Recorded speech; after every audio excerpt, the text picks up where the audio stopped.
I give everything I can when I play, whether it's 10 people or 10,000. The least I can do is to give them everything I got. And I think when you do that, it comes back to you.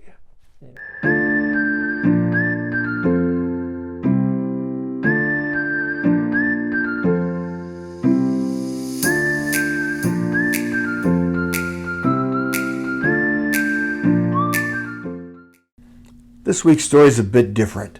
It's coming to you in two parts, and this is the second part of the saga of Steve Free, who today lives way back up a holler in southern Ohio, just a country boy, with the walls of his house covered with awards and acknowledgments from around the world. Steve and his band, even now after 30 years plus, are sharing his stories musically, touching hearts in the most unexpected places in every corner of the world. Let's discover how this Ohio treasure, Appalachian American Indian, received 9 ASCAP awards, a platinum record, and is a Grammy nominee. Just another true tale from everyday life. Well, you know, I've been doing this for so long. You know, I went through so many band members, but the one I've had probably for the last 20-some years has been, there's 4 of us. It was my wife, Susan, 3, and my drummer is a guy named Wyatt Bates. And then, going back to our story, show you how all things come back. My bass player was John Starkey. He is the guy from Philadelphia that got me to play the guitar 50 years ago. And then, to show you what a true friend he was, years later, and I was talking to John on the phone, I said, I need a bass player. And he goes, well, I can play bass. I said, no, you never played bass. It can't be that hard.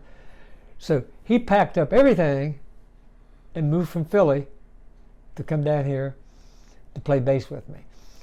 And he came just for a little while, you know, to fill in the shows till I found another bass player. And then he just said, I'm not going back to there. I'm not going back to that Philly. I'm staying here. So he stayed here. So for the last 25 years or so, it was me, John, Susan, and Wyatt, pretty much, basically. But then, tragically, you know, John passed away about a year ago. Yeah, about a year ago. So right now, we got a new guy who just started playing bass with him, and his name is Rick Grove, and he was a friend of Wyatt's, the drummer. So right now it's me, Susan, Wyatt, and Rick. Susan plays everything. She plays flutes, tin whistles, percussion, keyboard. She can play anything, yeah. Wyatt plays the drums, and then, of course, Rick plays the bass. Oh, that's me. I forgot about that. 16 years I've been up Mackletree, yeah. I just love this area, you know. I mean, to me, you can't beat this little corner of Ohio. Or as we say, Ahia, A-H-I-A, hi.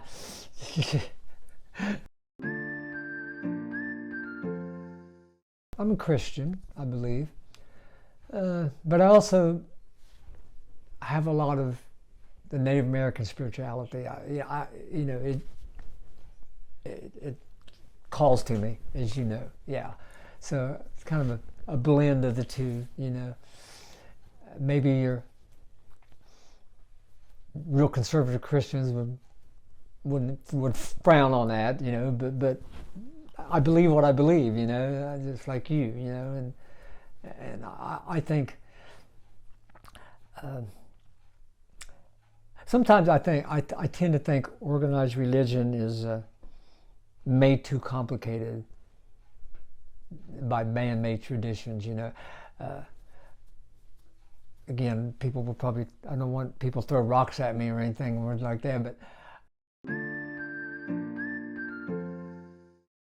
Max the Wonder Dawg. Max the Wonder Dawg is, he's a rescue. He's a rescue. And he's the smartest dog I've ever had, you know, believe it or not. And he's part of, he's an Appalachian dog, so like us, he's a mongrel.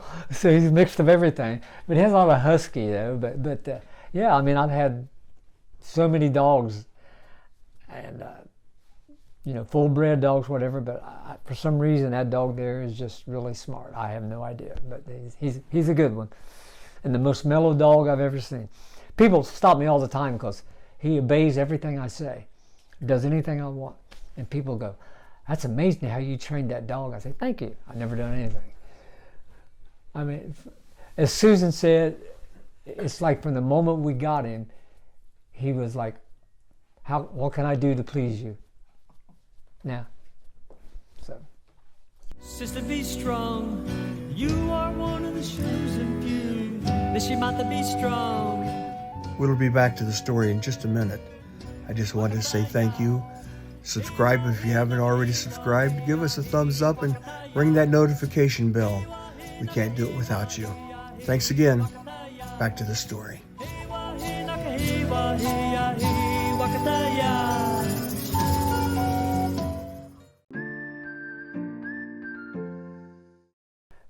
Just humans and life. I think my thing is God had a real sense of humor when he made humans. I mean, you know, he must get a kick out of us. I mean, because everything is so simple. Life is so simple, and we just make it complicated.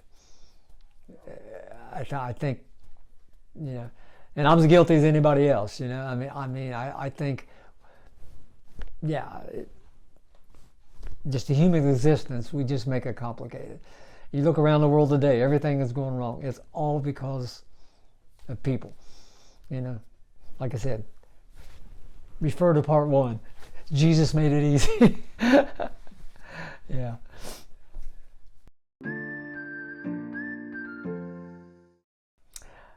What makes me cry is and especially today, I guess. Well, I don't know. It's probably no different than any other era.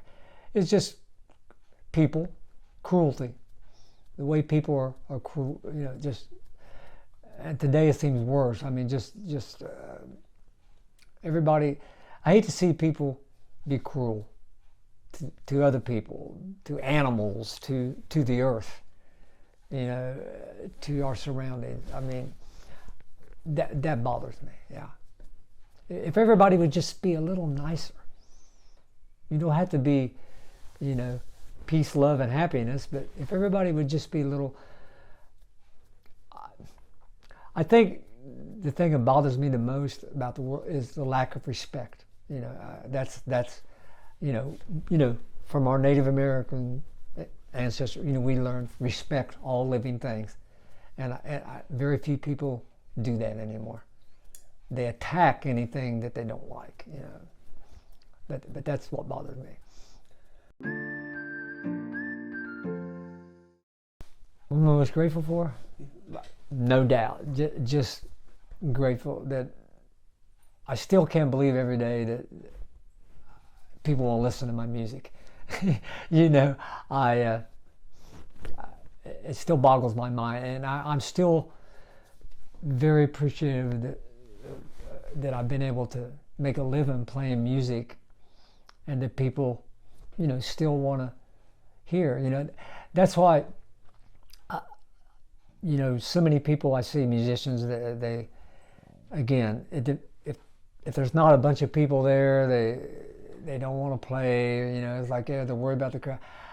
And I'm not like that. I mean, Susan will tell you. I mean, I give everything I can when I play, whether it's 10 people or 10,000, because to me, if you're a performer and these people have taken their time and their money to come and listen to you, you know, I mean, they got better things to do than listen to me. You know what I mean? So I always felt like, I don't care if it's the smallest crowd there is, if people will take their time to come and hear me, then the least I can do is to give them everything I got. And And I think when you do that, it comes back to you, you know. So anybody wants to come and see me, doesn't matter if you're one of 10,000 or you're 5, you know, you're going to get the same show. So that's pretty much how, yeah, that's the way I feel about it. That's why I love this man. Was 2 main things I take from it was to respect all living things, not just other people, but all living things. And again, that's back to what makes me sad, you know, is when people are cruel to not just each other, but to everything around them. And when you respect all living things, most people think other people, but animals, plants, trees, flowers, anything that's alive, as you know, the Native American way, anything that's alive, Mutakawasan, we're all related. I learned that. And you know, growing up in the farm in the country, I learned to respect the land, you know, and that's one thing. And the other thing I learned from my mom was what you were talking about, what you do. Thank God every day. Thank God every day for another day.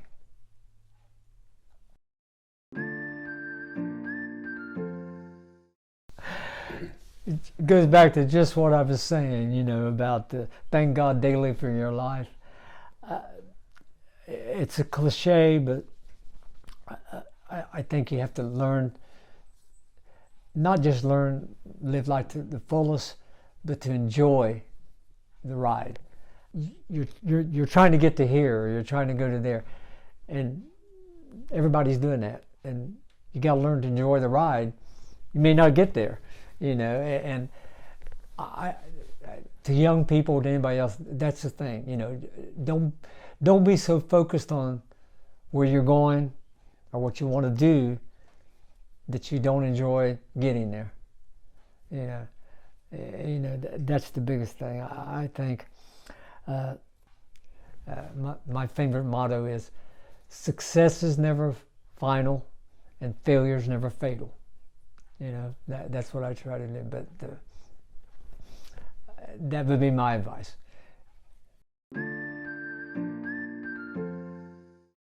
How to find me where I'm playing? Well, I have a website, stevefree.com, or you can look me up on Facebook. And as far as my music, I'm on all those music sites and downloads and stuff that old guys like me, except for Jim, know nothing about. You know, I mean, iTunes, Utunes, Amazon, Apple, whatever, you know, Pineapple, whatever, I don't know, Spotify, yeah, YouTube, you'll find me out there somewhere. Yeah, if you look hard enough, I'm there, you know. So that's the best thing. But if you really want to, just look me up on Facebook, send me a message, sure, I'll tell you. But I usually have my schedule on my website.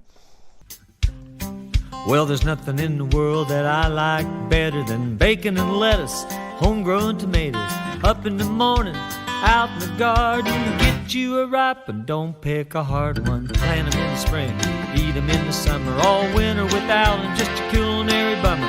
You'll forget all about the sweating and the digging every time you go out and grab a big, and that's homegrown tomatoes, homegrown tomatoes.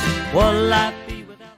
Next week's story is going to be about another Native American elder, Disawin, and her path to leadership with her people, and the mountains she had to climb in her personal life. This is a life-changing story that I know you'll want to hear. Just another true tale from everyday life.